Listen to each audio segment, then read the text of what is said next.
Hello friends, what's going on? Welcome to the show. Make it sound like some kind of a TV show. You know it's not. It's just a vlog today. Just want to talk a little bit about some of the changes that are going to be happening. They haven't happened yet. I anticipated them happening earlier in the week, but they're not changed yet. The schedule is going to change up. My frequency of videos might change a little bit. I have a number of things that I'm supposed to be doing still. I have the IsoAcoustics stuff to demo. These KEF R3 Metas don't get a lot of love in here, so I put the Radiant acoustics down for a little bit. And today I'm actually trying to tune the subs a little bit. The SVS subs and their bookshelves, which are off to the side for now, have really been really enjoyable in this space this last few months. I got them sort of in the middle of the summer, I believe. And since then, I have compared them, I have tuned them, I have played them in both rooms. I have adjusted the subs for each of the speakers, sometimes just trying to dial in where the sweet spot is for the subwoofers. Now, some of you may know I do have the IsoAcoustics pads here. That box is not open yet, this one. So these are the IsoAcoustics Aperta, which I think stands for open in Italian. So I have these for the subwoofers, and I will be checking them out with the subwoofers pretty soon. I just have to find a schedule and a timeline for that. It's going to get a little busy around here. I can't say exactly what's going on, but I'm accommodating someone in the family because it's a necessity, and family comes first. So I'm stepping up to the plate, and I'm lending my room out so they can sleep in here, and we're gonna try and figure it out for the next little while because that's what has to happen. I know that some people may be, a little critical, and they're very focused on the audio, and I've gotten so many comments the last little while, people just unsolicited advice about my personality or technique, rather than focusing on the results or understanding what my process is. I've had to mute some people because they respond as if they're therapists. And unless you're a licensed therapist and you lead with that, I don't know who you guys are. I don't know any of you. Well, I know some of you. Some of my friends are actually on my list, and they comment, so I appreciate that. But the rest of you, we're strangers. We don't get to give each other advice on personal things. That's not how this works. You come in the comments, you comment on something of the sound or audio or your experiences or the context of the video, but someone in the last video or two, because of the microphones and my process, I'm learning how to do it myself. I haven't done it before. And someone repeatedly said, dude, you're overthinking it. Well, duh, I have fucking ADHD and dyslexia, and I'm an anxious kind of person, and I'm also very, very curious. Do you think that saying, dude, you're overthinking it, is really going to change anything? No, I didn't ask, and that's not your place to say something like that in the first place. So personal anything in the comments against myself or others is not going to be tolerated. We're here for audio, we're here for the process and learning, observing my curve, and I'm trying to share as much as I can. A lot of people have expressed their appreciation because not a lot of people have the Bucart A10s. And I didn't know that I couldn't change my focus after. Oh, there we go. So I didn't. Not a lot of people have the Bucart A10s and the Radiant acoustics to demo them side by side. So someone had commented like, hey, this is, I really appreciate it because not everybody has these speakers, and there's not too many people that are willing to do like side-by-side comparison audio. Most of the people are correct in saying there's not a lot of value you can get out of listening online.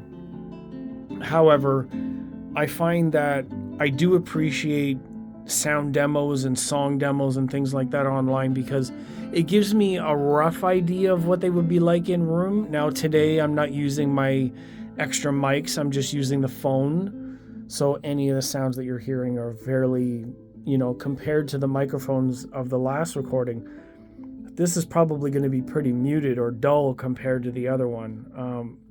But that's the way it is. This is just a vlog, just to say hello, and I'm still here.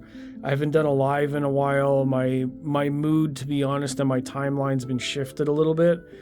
So I'm going to have to figure out when I'm going to go live. I might put it on a schedule. It might be Friday nights. It might be Saturdays. It might, I might have to just pick a day because sharing a space means I have to be a little bit considerate on like what the timeline is, or I might do it a little bit earlier. I don't know how everybody feels about that, but right now I typically do it at 6:30, 7:30 Eastern Standard, and I may have an opportunity where our schedules overlap in such a way where I can still come in the room. I can obviously I can still do this kind of stuff. I just have to navigate the timeline and the schedule.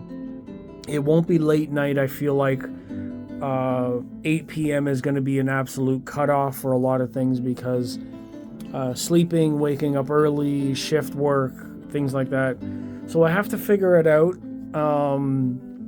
But this is my warning. This is my preview. This is just a vlog to say, hey, I'm still here. Things are happening. I can't express exactly what it is that's going on because of privacy issues, but it's family, and you know how it is with family. You got to do what you got to do, and that's what this situation is. So we'll see how it develops.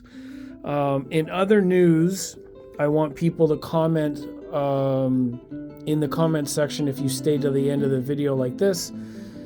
The word of the day is upgrade, and a number of different things that have happened over the last while. Obviously, I'm borrowing some speakers, which is fantastic. The ones that I own are the SVS and the Arundel Towers, the subwoofers as well. So upgrades. Do I upgrade from here? Be it that I have one of the last number of years best sounding, best value speaker. Do I hold on to them, keep the subs? Maybe do I sell the SVS? I'm not really sure because I have another room. I put speakers in the other room, although my other speakers are doing well in there right now. The thing is, preamp, CD player, streamer, amplifiers, all separates. Now, separates are amazing. I love separates. Separates are the goals in most cases. The Orchard Audio amps are fantastic. The Rotel preamp I'm not so fixated on. I think this is the one to go. But I also don't have a home theater system, so all of my gaming sound in the other room is all playing off of either the TV or 2-channel. So I'm considering some changes. In here, I feel like bookshelves and subs are more than enough. I can tune the subs for the room. The Bucard audios are amazing in here because I can use master tuning and positioning to get that out better. The Arundel Towers are almost too big for here, but like, I don't know if I'm going to be able to get my money back, and they're so good that I don't know if it's worth it. So I'm stuck in this kind of middle point right now. Again, to the friend, the commenter said, dude, you're overthinking it. Yes. Yes, I am. That's the way it is. I do this all the time. I overthink. That's part of my nature. And I express it out loud, and I film it, and I post it because maybe others out there have similar thoughts, and it's a process of decision making that some people have and some people don't. I can't change it. Medication might change it. Therapy might change it. But unless you're a therapist, I think you should skip it. Technical advice I can understand, but let's not start with personal sort of attacks or criticisms. Leave that stuff out. R&L towers, do I keep them? Do I sell them? Do I sell the SVS? Do I use the money from something and then I want a home theater receiver. I really miss having an Atmos system in my other room. And I feel like maybe there's some changes on the horizon I can do. If the towers go, I would want to sell the preamp, sell the streamer, sell the SVS, keep the subwoofers because I fucking love them, and then do maybe like an integrated amp and new speakers. I have something in mind. I'm not sure how that deal is going to work out. I have to inquire into a deal. But the upgrade question of the day is upgrades. What integrated and what bookshelf speakers? I'm going to say the price range is under $8,000 for the speakers. Streamer, integrated amp, same thing, in and around that. So we're talking about integrated in speakers under 15, under 14. The speakers are probably only going to get about 4,000 for them, maybe Canadian.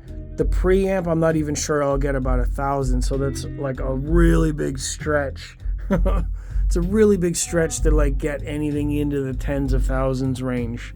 But as you see, my floor is covered in items and products, so I may not have to worry about it. Someone also commented in the comments about the Radiant Acoustics, saying something along the lines of they're 10%. They're 10% less expensive than the SVS Pinnacles. Are you nuts, is what I read. Again, that's a criticism of mental state and personal. Like, please refrain from saying things like that. I mean, it may be a joke, but still. Like, that's a pretty deep personal criticism to say, hey, are you nuts? Like, maybe I am. You know, don't give me a target. I'll come after you. But yes, they're expensive, but people don't realize I didn't buy these. So these are 100% cheaper than the SVS.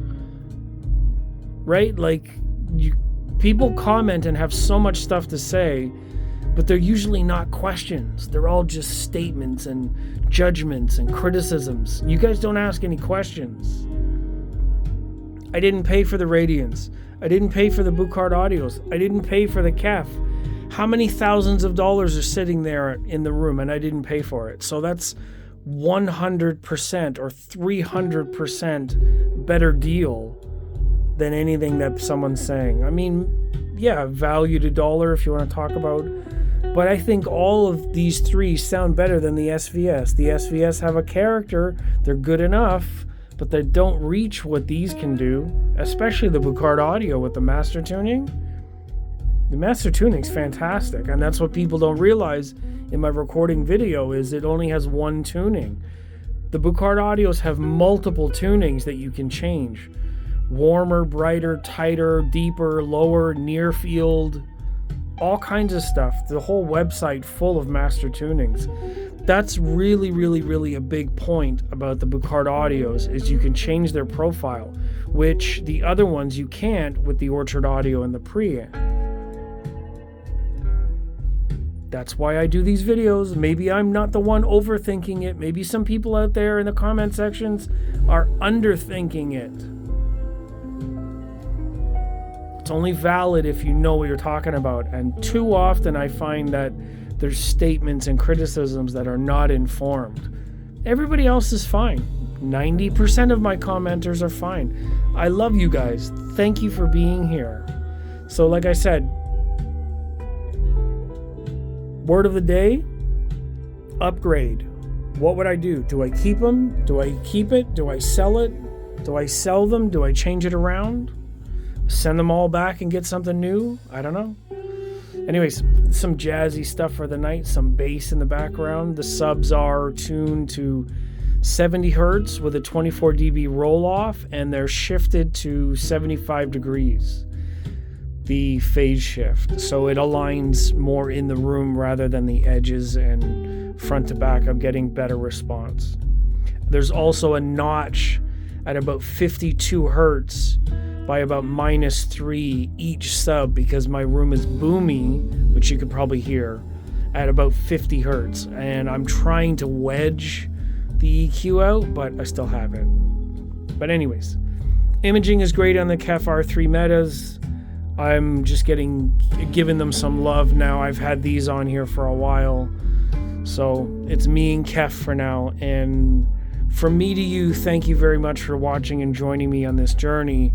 And I will see you in future times, whenever those timelines are. Keep an eye on the socials. I'll update when I can. But for now, I'll see you guys in the future.